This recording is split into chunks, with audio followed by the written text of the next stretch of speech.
Hello Internet, my name is David Baugh, and today we're going to be talking about coming up with the initial concept for your feature film.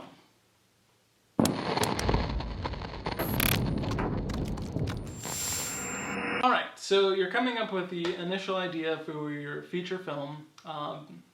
This is very early in the process. I've already passed this part with mine, and we'll get into that in a little bit.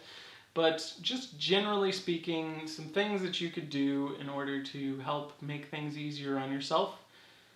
Write down 10 ideas that you think are going to be just awful. And it sounds weird, but one of those 10 will be something that you're going to want to act upon. Pick a genre that you want. For this movie, I've decided I'm going to make a horror movie. They're really easy to do on a small budget. I really enjoy horror movies, so I think that I could do it justice. I also think that my filmmaking style just generally suits that genre, so I've kind of discounted all of the other ones, you know. There are only 8 original stories, so you can come up with that will kind of help you go through it. There's also only 36 dramatic situations. I find if I have writer's block, I'll sort of read through those and decide on one of those situations, and I'll go from there. I also find setting rules for yourself can be really liberating. I mean, it limits things, certainly, but I find within those limitations, I'm able to be far more creative, because I'm not thinking of a million things. I'm thinking of, you know, like very few sort of very poignant ideas that I like. I'll generally get an idea in my head and I'll sit on it for a while. You know, I don't write anything down right away. I like to sort of think about it, let it soak in. I'll talk about it with people. That could be super helpful if you are even just in the line waiting on seeing a movie and you want to talk to the person in front of you or the people that you're with about it. If you just tell people you're thinking about making a feature, they'll ask you about it, I promise, and they'll wonder what it is you're working on. Tell them your ideas and accept their feedback, because that's infinitely helpful. You know, they're the people that you're trying to impress. They're part of the audience that you want to air to. I also find watching 5 to 6 movies that are in line with exactly what you want to do are extremely helpful. Like for this movie in particular, which I'm doing this whole video series as sort of a case study on exactly how I come up with these things. For this one, I watched The Thing, which is one of my all-time favorites. It's just a great movie. I really like that it was one location, very few cast members, which is pretty much exactly what I wanted to do with mine. It's sort of attainable, but at the same time, they did such crazy things within that space that I really enjoyed it. I love the sense of dread that they kind of bring to it. And it's scary, you know, it's genuinely scary. I wanted to make something that is unsettling. You know, I want something that people walk away from and it just sticks with them. I also watched Invasion of the Body Snatchers, which is another one of my favorites. It's got Donald Sutherland and Jeff Goldblum, a few other people. I really liked the way that they handled the possession and the changeover of people, which is something that I wanted to bring to my movie. I also like Stuff is another one that I saw. The thing that separates the Stuff and Invasion of the Body Snatchers for me personally is that there's a lot more of the person that is possessed that remains. They, like in Invasion of the Body Snatchers, they are fundamentally changed into something else, certainly. There's the pod, and then something new comes out. With the Stuff, it was them, you know, it's like your family and your friends. They're not turning into something else. Their mind is completely changed into something totally different, which I really enjoyed about that movie.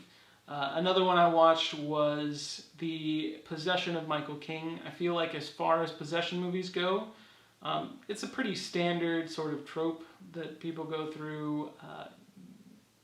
It can be done well and it can be done terribly. I thought one area where they did really well was that the people had to choose Michael King really wanted to be possessed in the beginning. He was going out actively trying to keep that from happening.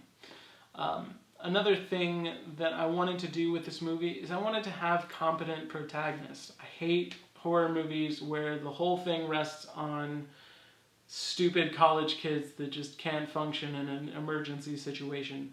I really wanted people to be actively working towards getting out and working towards getting away and that sort of thing. I also knew that I never wanted to show the bad guy. I knew that I only wanted him to attack at night because it's creepier that way.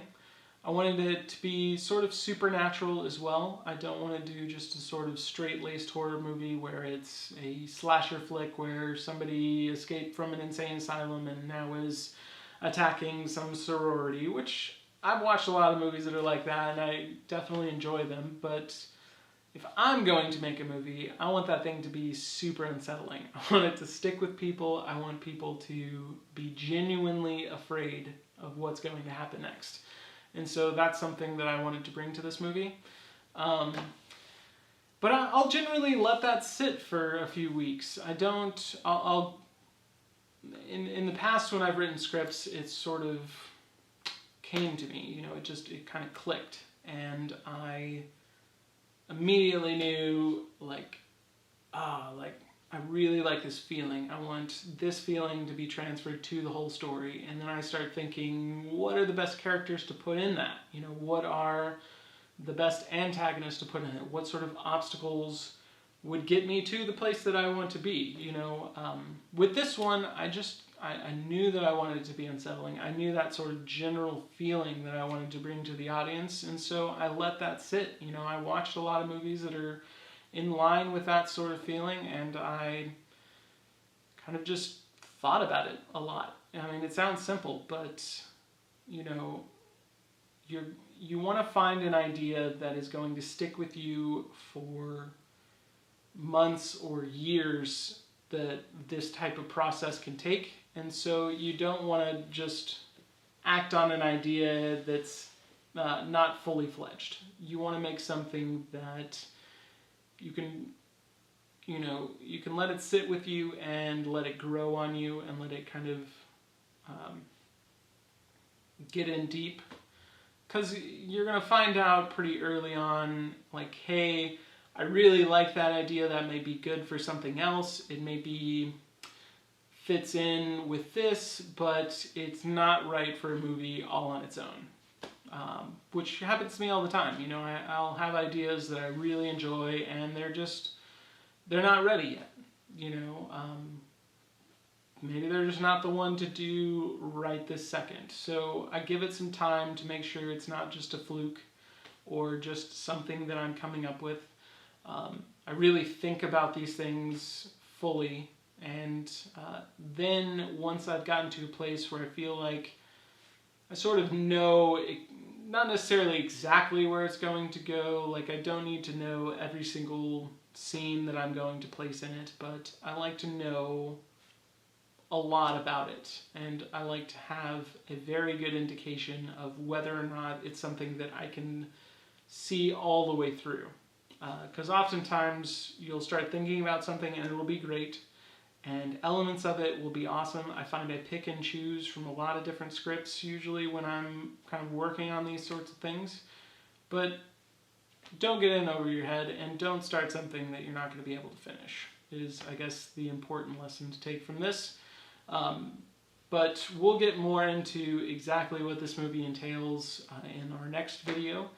And please like, comment, and subscribe if you feel like you would like to see more of this type of content. I'm going to be making it regardless, but I definitely want to hear what you have to say, because it takes a village to raise an idiot, and I'm definitely an idiot. But it was a pleasure as always, and you guys have a wonderful evening.